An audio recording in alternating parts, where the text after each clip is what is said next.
স্বরাষ্ট্রমন্ত্রী সালাউদ্দিন আহমদ বলেছেন, দুবাইয়ে আটক সাবেক আইজিপি বেনজির আহমেদকে দেশে ফেরাতে মামলার নথিপত্রসহ প্রত্যর্পণ আবেদন সংযুক্ত আরব আমিরাতে পাঠানো হয়েছে। আশা করছি দেশটির সরকার দ্রুতই সমস্ত প্রক্রিয়া শেষে তাকে বাংলাদেশে ফেরত পাঠাবে।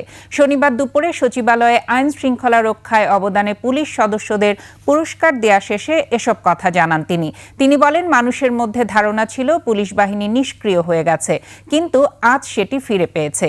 নির্বাচিত সরকার আসার পরে পুলিশ সদস্যরা এত বেশি দায়িত্ব পালন করছে যে তাদের প্রশংসনীয় কাজের জন্য পুরস্কৃত করা হচ্ছে। আওয়ামী লীগ প্রসঙ্গে তিনি বলেন, আওয়ামী লীগকে কোনো রাজনৈতিক দল মনে করি না, একটা মাফিয়া দল। তাদের কার্যক্রম নিষিদ্ধ রয়েছে, তবে আগামী 23 জুন তাদের প্রতিষ্ঠা বার্ষিকীর সামনে রেখে যে কোনো কার্যক্রম সম্পর্কে সতর্ক থাকার নির্দেশনা দেওয়া হয়েছে।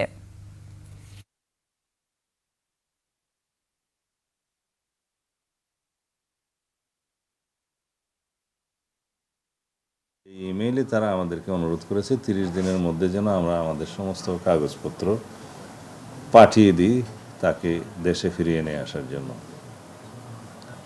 30 দিন নয়, তারপরের দিনেই পাঠিয়েছি।